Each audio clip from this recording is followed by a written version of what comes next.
ਦਰਸ਼ਕੋ break ਤੋਂ ਬਾਅਦ ਤੁਹਾਡਾ ਸਵਾਗਤ ਹੈ ਜੀ ਡਾਕਟਰ ਸਾਹਿਬ। ਹੁਣ ਸਾਡੇ ਦਰਸ਼ਕਾਂ ਨੂੰ ਦੱਸੋ ਅੱਜ ਦੇ ਦਿਨ ਦੀ ਇਤਿਹਾਸਕ ਅਹਿਮੀਅਤ। ਸਿੱਖ ਇਤਿਹਾਸ ਦੇ ਹਵਾਲੇ ਨਾਲ 1765 ਦੇ ਵਿੱਚ ਸਰਦਾਰ ਜੱਸਾ ਸਿੰਘ ਆਹਲੂਵਾਲੀਆ ਨੇ ਬਾਕੀ 4 ਸਿੰਘਾਂ ਦੇ ਨਾਲ 5 ਪਿਆਰਿਆਂ ਦੇ ਰੂਪ 'ਚ ਦਰਬਾਰ ਸਾਹਿਬ ਦੀ ਦੁਬਾਰਾ ਨੀਂਹ ਰੱਖੀ ਜੀ, ਕਿਉਂਕਿ ਅਸੀਂ ਇਤਿਹਾਸਕ ਹਵਾਲੇ ਨਾਲ ਜਿਵੇਂ ਹੁਣ ਵੀ ਗੱਲ ਕਰ ਰਹੇ ਸੀ ਕਿ ਦਰਬਾਰ ਸਾਹਿਬ ਨੂੰ ਅਹਿਮਦ ਸ਼ਾਹ ਅਬਦਾਲੀ ਨੇ, ਉਸ ਦੇ ਪੁੱਤਰ ਨੇ ਤੈਮੂਰ ਨੇ, ਉਸ ਤੋਂ ਪਹਿਲਾਂ ਮੱਸਾ ਰੰਗੜ ਆ ਕੇ ਬੈਠਾ ਹੈ, ਪਰ ਮੱਸਾ ਰੰਗੜ ਦੇ ਵੇਲੇ ਇਮਾਰਤ ਢਾਈ ਨਹੀਂ ਸੀ ਗਈ।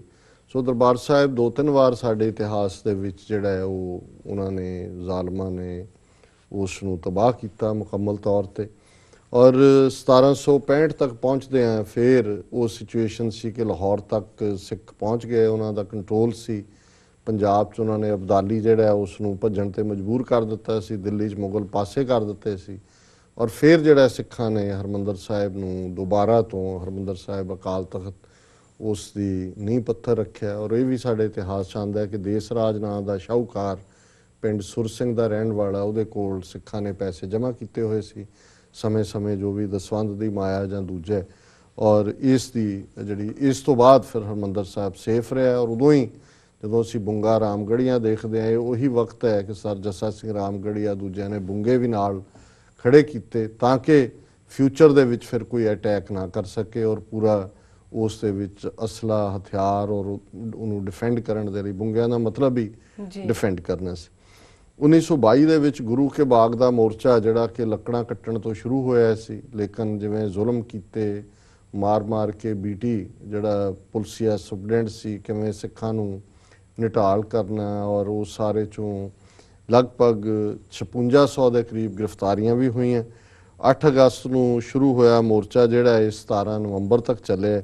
ਅਖੀਰ ਸਰਕਾਰ ਨੇ ਇੱਕ ਮਿਡਲ ਰਾਹ ਲੱਭਿਆ ਕਿ ਸਰ ਗੰਗਾ ਰਾਮ ਨੇ ਉਹ ਥਾਂ ਜਿਹੜੀ ਹੈ ਠੇਕੇ ਤੇ ਲੈ ਲਈ। ਲੱਖੜਾਂ ਤੋਂ ਸੀ ਜੀ ਮਹੰਤ ਦੀ ਜ਼ਮੀਨ ਆ, ਅੰਗਰੇਜ਼ਾਂ ਨੇ ਦੇਖ ਲਿਆ ਕਿ ਸਿੱਖਾਂ ਨੂੰ ਝੁਕਾ ਨਹੀਂ ਸਕਦੇ। ਸੋ ਅੱਜ ਦੇ ਦਿਨ ਇਹ ਜਿਹੜਾ ਮੋਰਚਾ ਖਤਮ ਹੋਇਆ ਔਰ ਜਿਹੜੇ ਫੜੇ ਗਏ ਬਹੁਤ ਸਾਰੇ ਸੀ ਉਹ ਸਿੱਖ ਰਿਲੀਜ਼ ਕੀਤੇ ਗਏ ਜੀ।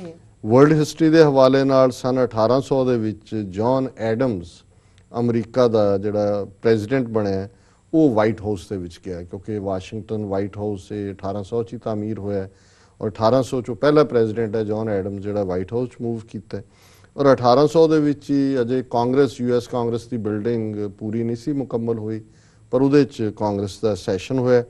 1869 ਦੇ ਵਿੱਚ ਸੂਏਜ਼ ਕੈਨਾਲ ਜਿਹੜੀ ਕਿ ਮੈਡੀਟਰੇਨੀਅਨ ਤੇ ਰੈੱਡ ਸੀ ਨੂੰ ਜੋੜਦੀ ਹੈ, ਇਹ ਪਹਿਲੀ ਵਾਰ ਓਪਨ ਹੋਈ। 1880 ਦੇ ਵਿੱਚ ਪਹਿਲੀ ਵਾਰ UK ਦੀ ਲੰਡਨ ਯੂਨੀਵਰਸਿਟੀ 'ਚ 3 ਕੁੜੀਆਂ ਨੇ BA ਦੀ ਡਿਗਰੀ ਹਾਸਲ ਕੀਤੀ। ਸੋ ਇਹ ਵਿਮਨ ਐਜੂਕੇਸ਼ਨ ਦਾ ਵੀ ਕੰਮ ਜਿਹੜਾ ਹੈ ਔਰ BA ਲੈਵਲ ਤੇ 1880 ਦੇ ਵਿੱਚ ਹੀ ਸ਼ੁਰੂ ਹੋਇਆ ਜੀ। 1913 ਦੇ ਵਿੱਚ ਪੈਨਾਮਾ ਕੈਨਾਲ ਜਿਹੜੀ ਹੈ ਉਹ ਓਪਨ ਹੋਈ ਔਰ ਅਮਰੀਕਾ ਨੇ ਪੈਨਾਮਾ ਨੂੰ ਨਿਊਟਰਲ ਜ਼ੋਨ ਡਿਕਲੇਅਰ ਕੀਤਾ। 1918 ਦੇ ਵਿੱਚ ਅਮਰੀਕਾ ਦੇ ਵਿੱਚ ਇਨਫਲੂਐਂਜ਼ਾ ਬਿਮਾਰੀ ਇੰਨੀ ਜ਼ਿਆਦਾ ਫੈਲੀ ਔਰ ਇੰਨੇ ਲੋਕ ਇਨਫਲੂਐਂਜ਼ਾ ਨਾਲ ਮਰੇ ਜਿਹੜੇ ਕਿ ਈਵਨ ਉਦੋਂ ਕੀ ਅਜੇ ਫਸਟ ਵਰਲਡ ਵਾਰ ਚੱਲ ਰਿਹਾ ਸੀ, 1918 'ਚ ਆਲਮੋਸਟ ਖਤਮ ਹੋਇਆ, 1919 ਤੱਕ ਵੈਸੇ ਕਿਹਾ ਜਾਂਦਾ।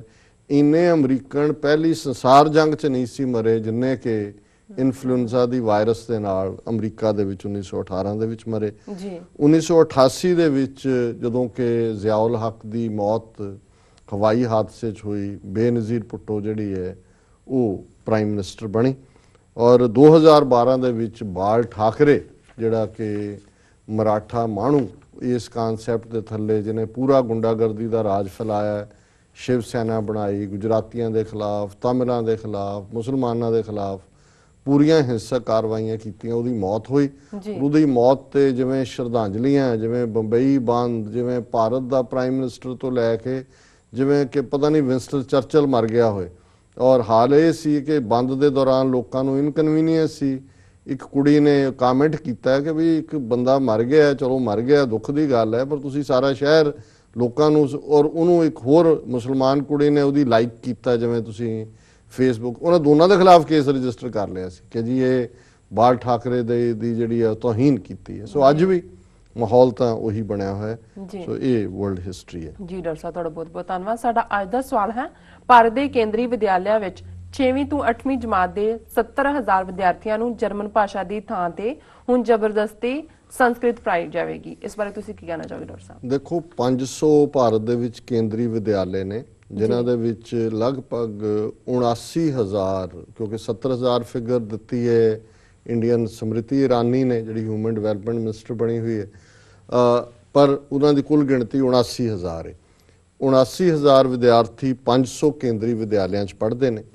2011 ਦੇ ਵਿੱਚ ਇੱਕ memo of understanding German government ਔਰ ਜਰਮਨ ਗਵਰਨਮੈਂਟ ਦੇ ਬਿਹਾਫ ਤੇ ਇੰਸਟੀਚਿਊਟ ਹੈ Goethe institute and Max Mueller institute ਜੀ, ਇਹ ਸਾਈਨ ਕੀਤੀ ਗਈ ਸੀ ਕਿ ਜਿਹੜਾ 3 ਲੈਂਗੁਏਜ ਫਾਰਮੂਲਾ ਹੈ ਉਹਦੇ ਥੱਲੇ ਸੈਂਟਰਲ ਵਿਦਿਆਲਿਆਂ ਦੇ ਵਿੱਚ ਇੰਗਲਿਸ਼, ਹਿੰਦੀ ਔਰ ਜਰਮਨ ਲੈਂਗੁਏਜ ਪੜ੍ਹਾਈ ਜਾਏ, ਕਿਉਂਕਿ ਜਰਮਨ ਦੇ ਵਿੱਚ ਜੌਬ ਅਪਰਚੁਨਿਟੀਜ਼ ਇੰਟਰਨੈਸ਼ਨਲੀ ਉੱਥੇ ਆਮ ਹੈ। ਪ੍ਰਾਈਵੇਟ ਸਕੂਲ ਕੋਈ ਫ੍ਰੈਂਚ, ਜਰਮਨ, ਅੱਜ ਕੱਲ੍ਹ ਚਾਈਨੀਜ਼ ਵੀ ਸਿੱਖਣ ਦਾ ਰੁਝਾਨ ਹੈ ਜੀ। ਹੁਣ ਹਿੰਦੂਤਵਾ ਏਜੰਡਾ ਕਿਸ ਤੇਜ਼ੀ ਦੇ ਨਾਲ ਇਹਨਾਂ 5-6 ਮਹੀਨਿਆਂ ਦੇ ਵਿੱਚ ਇਹਨਾਂ ਨੇ ਫਰੰਟ ਬਰਨਰ ਤੇ ਲਿਆਂਦਾ ਹੈ।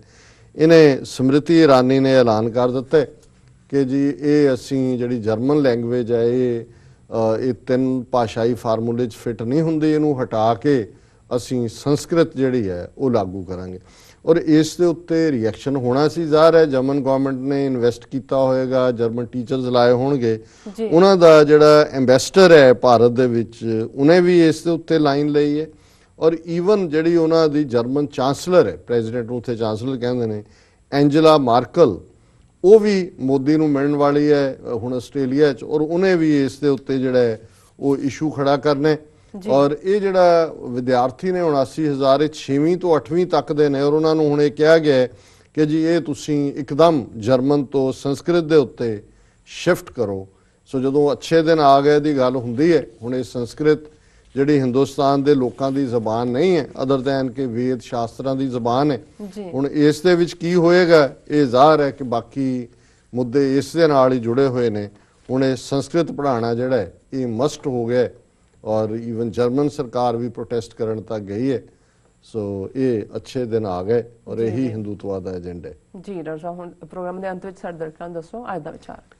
ਅੱਜ ਦੇ ਵਿਚਾਰ ਲਈ ਅਸੀਂ ਭਾਈ ਨੰਦ ਲਾਲ ਜੀ ਦੀ ਗਜ਼ਲ ਨੰਬਰ 63, ਜਿਹੜੇ ਕਿ ਉਹਨਾਂ ਦੀ ਦੀਵਾਨੇ ਗੋਇਆ ਦੀ ਅਖੀਰਲੀ ਗਜ਼ਲ ਹੈ ਜੀ, ਉਸ ਨੂੰ ਚੁਣਿਆ। ਔਰ ਇਹਦਾ ਫਾਰਸੀ ਦਾ ਮੂਲ ਪਾਠ ਹੈ, 5 ਸ਼ੇਅਰ ਨੇ ਇਸ 'ਚ। ਬੇਵਫਾ ਨੇਸਤ ਕਸੇ ਗਰ ਤੂੰ ਵਫਾਦਾਰ ਸ਼ਵੀ, वक्त आसत के बर वक़्त खबरदार शफी, जां अगर हस्त नसारे कदमे जाना कुन, दिल बा दिलदार बदे जां के तो दिलदार शवी, मंजिले इश्क दराज अस्त बापा ना तवां रफ्त, सुर कदम साज के ता दर रह हाँ यार सवी, गुफ्तगुए हमा कस दर इदराक खुद अस्त, लब फरोबंद केता महर में इसरार शवी, में फरोशद दिले दीवाना, में फरोशद दिले दीवानाए खुद रा गोया, बा उम्मीदे करमया के खरीदार शवी जी। ये इश्क मिजाजी दे सिम्पटम कि जे मेरा प्यारा मेरे ते इतबार कर दे ਤੇ ਮੈਨੂੰ ਕਿਸੇ ਹੋਰ ਦੁਨੀਆ ਦੀ ਪਰਵਾਹ ਨਹੀਂ ਹੈ, ਉਸ ਦੇ ਸਾਹਮਣੇ ਮੈਂ ਆਪਣਾ ਦਿਲ ਰੱਖ ਦਿੱਤਾ ਔਰ ਉਸ ਨੂੰ ਮਿਲਣ ਦੇ ਲਈ ਉਸ ਦੀ ਗਲੀ ਵਿੱਚ ਮੈਂ ਪੈਰਾਂ ਪਰਨੇ ਨਹੀਂ ਸਿਰ ਪਰਨੇ ਵੀ ਤੁਰ ਕੇ ਜਾਂਦਾ ਹੈ। ਤੇ ਇਹ ਗੱਲ ਹਰ ਇੱਕ ਨੂੰ ਸਮਝ ਨਹੀਂ ਆ ਸਕਦੀ। ਜਿਹੜਾ ਦਿਲਾਂ ਦਾ ਮਹਿਰਮ ਹੈ, ਦਿਲ ਦਾ ਮਸਤਾਨਾ ਹੈ ਗੋਇਆ, ਉਹ ਆਪਣੇ ਗੁਰੂ ਦੇ ਅੱਗੇ, ਆਪਣੇ ਪਿਆਰੇ ਦੇ ਅੱਗੇ ਆਪਣਾ ਦਿਲ ਰੱਖ ਕੇ ਇਹ ਇਤਬਾਰ ਕਰਦੇ। ਔਰ ਪੰਜਾਬੀ ਅਨੁਵਾਦ ਪ੍ਰਿੰਸੀਪਲ ਹਰਭਜਨ ਸਿੰਘ ਜੀ ਦਾ 5 ਸ਼ੇਅਰ ਨੇ। ਵਫਾਦਾਰ ਜੇ ਪ੍ਰੀਤਮ ਥੀਵੇ, ਦਗਾ ਨਾ ਦੇਵੇ ਕੋਈ, ਸਾਵਧਾਨ ਜੋ ਹੋਏ ਸਮੇਂ ਸਿਰ, ਬੰਦਾ ਕਹੀਏ ਸੋਈ, ਜਿੰਦੜੀ ਉਸ ਦੇ ਕਰਮਾਂ ਉੱਤੋਂ, ਸਦਕੇ ਕਰ ਦਿਲਦਾਰਾ, ਦਿਲਬਰ ਨੂੰ ਦਿਲ ਦੇ ਕੇ ਬੀਬਾ, ਹੋ ਜਾ ਉਸ ਦਾ ਪਿਆਰਾ, ਪੈਰੀ ਤੁਰ ਕੇ ਪੰਧ ਇਸ਼ਕ ਦਾ, ਮੁੱਕਣ ਵਿੱਚ ਨਾ ਆਵੇ, ਦਰ ਦਾਤੇ ਦੇ ਉਹ ਪੁੱਜੇ, ਜੋ ਸਿਰ ਪੈਰ ਬਣਾਵੇ, ਹਰ ਬੰਦੇ ਦੀ ਗਲ ਵਿੱਚ ਮਿੱਤਰਾ, ਹੁੰਦੀ ਕੋਈ ਦਾਨਾਈ, ਭੇਤੀ ਜੇ ਤੂੰ ਹੋਣਾ ਚਾਹਵੇਂ, ਬੋਲ ਨਾ ਬਹੁਤਾ ਭਾਈ, ਵੇਚਣ ਖਾਤਰ ਦਿਲ ਮਸਤਾਨਾ, ਪੇਸ਼ ਗੋਇਆ ਨੇ ਕੀਤਾ, ਇਸ ਆਸ ਤੇ ਕਰਮ ਸਹਾਰੇ, ਗੁਰੂ ਖਰੀਦੂ ਮੀਤਾ ਜੀ ਇਹ ਅੱਜ ਦਾ ਵਿਚਾਰ ਵੀ ਹੈ। ਔਰ ਦੀਵਾਨੇ ਗੋਇਆ ਦੀਆਂ ਜਿਹੜੀਆਂ 63 ਗਜ਼ਲਾਂ ਦੀ ਅਸੀਂ ਵਿਚਾਰ ਕੀਤੀ ਹੈ, ਇਹ ਅੱਜ ਦੀਵਾਨੇ ਗੋਇਆ ਦਾ ਭੋਗ ਵੀ ਹੈ। ਜੀ ਡਾਕਟਰ ਸਾਹਿਬ, ਤੁਹਾਡਾ ਬਹੁਤ ਬਹੁਤ ਸ਼ੁਕਰੀਆ, ਤੁਸੀਂ ਅੱਜ ਦਾ ਵਿਚਾਰ ਸਾਡੇ ਦਰਸ਼ਕਾਂ ਨਾਲ ਸਾਂਝਾ ਕੀਤਾ। ਇਸ ਨਾਲ ਆਪਣੇ ਵਿਊਅਰਸ ਕੋਲ ਲੈਣੇ ਇਜਾਜ਼ਤ। ਵਿਊਅਰਸ, ਸਾਡੇ ਪ੍ਰੋਗਰਾਮ ਦਾ ਸਮਾਂ ਇੱਥੇ ਸਮਾਪਤ ਹੁੰਦਾ। ਤੁਸੀਂ ਆਪਣੀ ਰਾਏ ਤੇ ਸੁਝਾਅ ਸਾਨੂੰ ਭੇਜਣਾ ਨਾ ਭੁੱਲਣਾ। ਸਾਡੇ ਇਸ ਪਤੇ ਤੇ sos@tv84.tv ਤੇ ਅਸੀਂ ਆਪਣਾ ਪ੍ਰੋਗਰਾਮ ਲੈ ਕੇ ਫਿਰ ਦੁਬਾਰਾ ਹਾਜ਼ਰ ਹੋਵਾਂਗੇ। ਤਦ ਤੱਕ ਲਈ ਮੈਨੂੰ ਤੇ ਆਪਣੇ ਡਾਕਟਰ ਸਾਹਿਬ ਨੂੰ ਆਗਿਆ ਦਿਓ ਤੇ ਬੁਲਾ ਦਿਓ ਫਤਿਹ। ਵਾਹਿਗੁਰੂ ਜੀ ਕਾ ਖਾਲਸਾ, ਵਾਹਿਗੁਰੂ ਜੀ ਕੀ ਫਤਿਹ। ਵਾਹਿਗੁਰੂ ਜੀ ਕੀ ਫਤਿਹ।